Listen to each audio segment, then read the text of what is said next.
Chapter 10. The Son. Timid and weeping, the boy had attended his mother's funeral. Gloomy and shy, he had listened to Siddharth, who greeted him as a son and welcomed him at his place in Siddharth's hut. Pale, he sat for many days by the hill of the dead, did not want to eat, gave no open look, did not open his heart, met his fate with resistance and denial. Siddharth spared him and let him do as he pleased. He honored his mourning.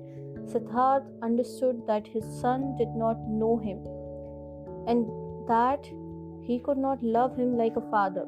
Slowly, he also saw and understood that the 11-year-old was a pampered boy, a mother's boy, and that he had grown up in the habits of rich people, accustomed to the finer food, to a soft bed, accustomed to giving orders to servants. Siddharth understood that the mourning, pampered child could not suddenly and willingly be content with the life among strangers and in poverty. He did not force him, he did many chores to him, always picked the best piece of the meal for him. Slowly, he hoped to win him over by friendly pleasure. Rich and happy, he had called himself when the boy had come to him. Since time had passed on, in the meantime, the boy remained a stranger and in a gloomy disposition, since he displayed a proud and stubbornly disobedient heart, did not want to do any work, did not pay his respect to the old men, stole from Vasudev's fruit tree. Then Siddharth began to understand that his son had not brought him happiness and peace, but suffering and worry. But he loved him, and he preferred the suffering and worries of love over happiness and joy without the boy. Since young Siddharth was in hut, and old man had split the work, Vasudev had again taken the job of the ferryman all by himself, and Siddharth, in order to be with his son, did the work in the hut and the field. For a long time, for long months, Siddharth waited for his son to understand him, to accept his love, to perhaps reciprocate it. For long months, Vasudev waited, waited, and nothing said. One day, when Siddharth the younger had once again tormented his father very much with spite and unsteadiness in his wishes, and had broken both of his rice bowls, Vasudev took him in the evening, his friends aside, and talked to him. "Pardon me," he said. "From a friendly heart I am talking to you. I am seeing that you are tormenting yourself. I am seeing that you are in a grief. Your son, my dear, is worrying. And he is also worrying me. That young bird is accustomed to a different life, to a different nest. He has not, like you, ran away from riches and the city, being disgusted and fed up with it. Against his will, he had to leave all this behind. I asked the river, oh friend, many times I have asked it, but the river laughs. It laughs at me. It laughs at you and me, and is shaking with laughter at our foolishness. Water wants to join water. Youth wants to join youth. And your son is not in the place where he can prosper. You too should ask the river. You should listen to it."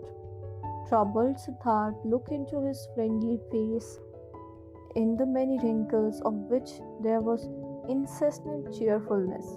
"How could I part with him?" he said quietly, ashamed. "Give me some more time, my dear. See, I am fighting for him. I am seeking to win his heart with love, with friendly patience. I intend to capture it. One day the river shall also talk to him. He also is called upon." Vasudev smiled, flourished more warmly. "Oh yes, he too is called upon. He too is the eternal life. But do we, you and me, know what he is called upon to do? What part to take? what actions to perform, what pain to endure, not a small one. His pain will be, after all, his heart is proud and hard. People like this have to suffer a lot, err a lot, do much injustice, burden themselves with so much sin. Tell me, my dear, you are not taking control of your son's upbringing. You don't force him, you don't beat him, you don't punish him. No, Vasudev, I don't do anything of this. I knew it.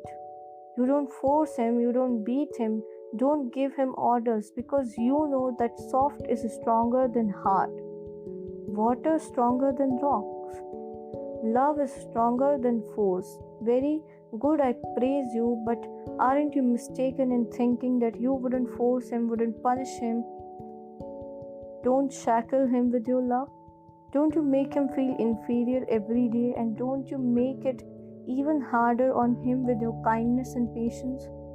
Don't you force him, the arrogant and pampered boy, to live in a hut with two old banana eaters to whom even rice is delicacy, whose thought can't be his, whose hearts are old and quiet and beats in a different pace than his? Isn't forced, isn't he punished by all this? Troubled Siddharth looked to the ground. Quietly he asked, "What do you think I should do?" On this, Vasudev replied, "Bring him into the city, bring him into his mother's house. There will still be servants around. Give him to them. And where there aren't any around anymore, bring him to a teacher, not for the teaching's sake, but so that he shall be among other boys and among other girls, and in the world which he is own." Have you never thought of this? You are seeing into my heart, Siddharth spoke sadly. Often I have thought of this, but look, how shall I put him, who had no tender heart anyhow, into this world? Won't he become exuberant? Won't he lose himself to pleasure and power? Won't he repeat all of his father's mistake? Won't he perhaps get entirely lost in sansar? Brightly the ferryman's smile lit up. Softly he touched Siddharth's arm and said, "Ask the river about it, my friend. Hear it laugh about it." Would you actually believe that you had committed your foolish acts in order to spare your son from committing them too? And could you in any way protect your son from sansar? How could you? By means of teaching, prayer, admonitions? My dear, have you entirely forgotten that story containing so many lessons, that story about Siddharth, a Brahman's son, which you once told me here on this very spot? Who has kept the Saman Siddharth safe from the sansar, from sin, from greed, from foolishness, where his father's religious devotions, his teacher's warning, his own knowledge, his own search able to keep him safe? Which father, which teacher had been able to protect him from living his life for himself, from soiling himself with life, from burdening himself with guilt, from drinking the bitter drink for himself, from finding his path for himself? Would you think, my dear, anybody might perhaps be spared from taking this path? That perhaps your little son would be spared because you love him, because you would like to keep him from sufferings and pain and disappointment? But even if you would die 10 times for him, would you not be able to take the slightest part of his destiny upon yourself? Never before Vasudev had spoken so many words. Kindly Siddharth thanked him. Went troubled into the hut, could not sleep for a long time. Vasudev had told him nothing he had not already thought and known upon for himself. But this was knowledge he could not act upon. Stronger than the knowledge was his love for the boy. Stronger was his tenderness, his fear to lose him. Had he ever lost his heart so much to something Had he ever loved any person thus blindly, thus suffering, thus unsuccessfully, and yet thus happily? Siddharth could not heed his friend's advice. He could not give up the boy. He let the boy give him orders. He let him disregarded him. He said nothing and waited. Daily he began to mute the struggle of friendliness and the silent war of patience. Vasudev also said nothing and waited friendly, knowing patient that they were both masters of patience. At one time, when boy's face reminded him very much of Kamla, Siddharth suddenly had to think of the line which Kamla a long time ago in the days of their youth had once said to him, "You cannot love." She had said to him, and he had agreed with her and had compared himself with the stars while comparing the childlike people with falling leaves, and nevertheless he had also sensed the accusation in that line. Indeed, he had never been able to lose or devote himself completely to another person, to forget himself, to commit foolish acts of love for another person. Never he had been able to do this, and this was, as it had seemed to him at that time, the great distinction which set him apart from the childlike people. But now, since his son were here, now he, Siddharth, had also become completely like a childlike person, suffering from the sake of another person, loving another person, lost to a love, having become fool on account of love. Now he too felt. Late once in his lifetime, his strongest and strangest of all passions, suffered from it, suffered miserably, and nevertheless in bliss, was nevertheless renewed in one respect, enriched by one thing. He did sense very well that this love, this blind love for his son, was a passion, something very human. That is, was sansar, the murky source, dark waters. Nevertheless, he felt the same time it was not worthless.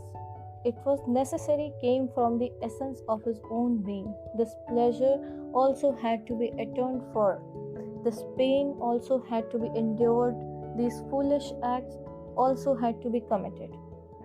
Though all this, the son let him commit his foolish acts, let him court for his affection, let him humiliate himself every day by giving into his moods. This father had nothing which would have delighted him and nothing which he would have feared. He was a good man, this father, a good, kind, soft man, perhaps a very devout man, perhaps a saint.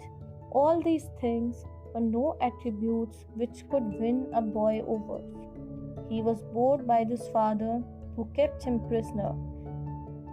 In this miserable hut of his, he was bored of him, and for him to answer every naughtiness with a smile, every insult with friendliness, every viciousness with kindness. This very thing was hated trick of this old sneak. Much more the boy would have liked it. He had been threatened by him, if he had been abused by him. A day came when that young Siddharth had on his mind came bursting forth. He openly turned against his father. Later had given him a task. He had told him to gather brushwood. But the boy did not leave the hut. In stubborn disobedience, the rage, he stayed where he was, thumped on the ground with his feet, clenched his fist, and screamed in a powerful outburst his hatred and contempt into his father's face. "Get the brushwood for yourself," he shouted, foaming at the mouth.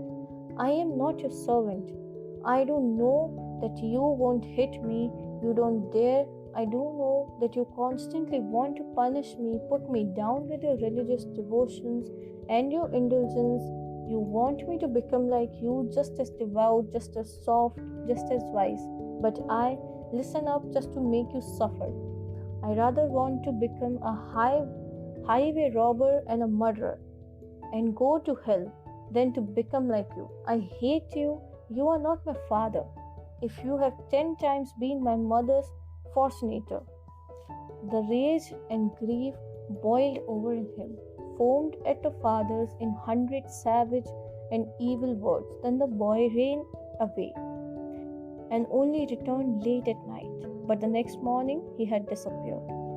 What had also disappeared was a small basket woven out of the bast of two colors, in which ferrymen kept those coppers and silver coins which they receive as fare.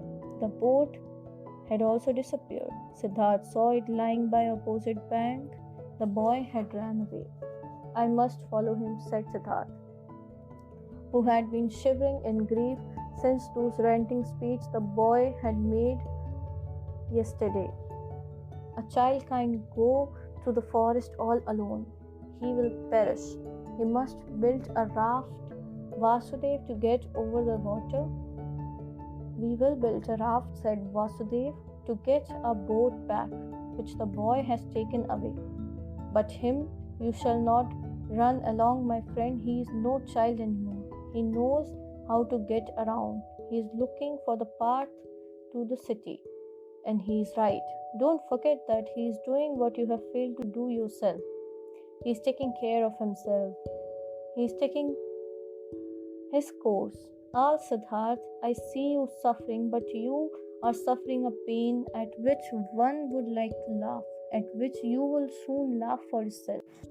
Siddharth did not answer. He already held the axe in his hand and began to make a raft of bamboo, and Vasudev helped him along. Then they crossed over, drifted far off their course, pulled the raft upriver on the opposite bank. Why did you take the axe along? Asked Siddharth. It might have been possible that the oar of our boat got lost. But Siddharth knew that his friend was thinking. He thought the boy would have thrown away or broken the oar in order to get even and in order to keep them from following him. And in fact, there was no oar left in the boat. Vasudev pointed the bottom of the boat and looked at his friend with a smile, as if he wanted to say, "Don't you see what your son is trying to tell you? Don't you see that he doesn't want to be followed?" But he did not say this in words. He started making a new oar. But Siddharth bid his farewell to look for the runaway. Vasudev did not stop him. When Siddharth had already been walking through the forest for a long time, the thought occurred to him that his search was useless. Either so he thought the boy was far ahead and had already reached the city. If he could still be on his way, he would conceal himself from the pursuer. As he continued thinking, he also found that he on his part was not worried for his son, that he knew deep inside that he had neither perished nor was in anger in the forest. Nevertheless, he ran without stopping, no longer to save him, just to satisfy his desire, just to perhaps see him one more time, and he ran up to just outside of the city. When near the city, he reached the wide road. He stopped by entrance of the beautiful pleasure garden, which used to belong to Kamla, where he had seen her for the first time in her sedan chair. The past rose up in his soul. Again he saw himself standing there, young, a beard, naked salmon, a hair full of dust. For a long time Siddharth stood there and looked through the open gate into the garden, seeing monks in yellow robes walking among the beautiful trees. For a long time he stood there, pondering, seeing images, listening to story of his life. For a long time he stood there, looked at the monks, saw young Siddharth in their place, saw young Kamla walking along with high trees. Clearly he saw himself being served food and drink by Kamla, receiving his first kiss from her, looking proudly and disdainfully back on his Brahmanism, beginning proudly and full of desire his worldly life. He saw Kamaswami, saw the servants, saw the gamblers with dice, the musicians, saw Kamla's songbird in the cage, lived through all this once again, breathed sansar, once again old and tired, felt once again disgust. felt once again the wish to annihilate himself, once again healed by the holy Om. After having been standing by the gate of the garden for a long time, Siddhartha realized that this was his desire, was his foolishness which had made him go up to this place, that he could not help his son, that he was not allowed to cling him.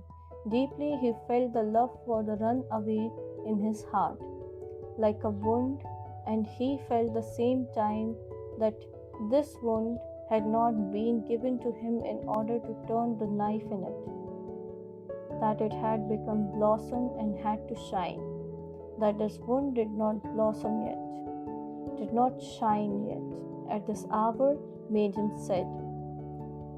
Instead, to desired goal which had drawn him here, following a runaway son, there is now emptiness.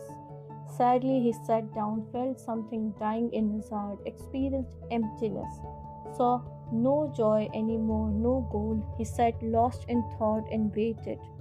This he had learned by river, this one thing, waiting patience, listening attentively, and he sat, listened the dust of the road, listened to his heart, beating tiredly and sadly, waited for a voice. Many an hour he crouched, listening, saw no images anymore, fell in emptiness, let himself fall without seeking a path, and when he felt the wound burning, he silently spoke the Om, filled himself with Om. The monks in the garden saw him since he crouched for many hours and dust was gathering on his grey hair. One of them came to him and placed 2 bananas in front of him. The old man did not see him. From this petrified state, he was awoken by a hand touching his shoulder. Instantly he recognized his touch, his tender, bashful touch. He regained his senses. He rose and greeted Vasudev, who had followed him, and when he looked into Vasudev's friendly face, into small wrinkles, which were as if they were filled with nothing but as a smile, into happy eyes. Then he smiled too. Now he saw the bananas lying in front of him, picked them up, gave one to the ferryman, ate another one himself. After this, he silently went back into the forest with Vasudev, returned home to ferry.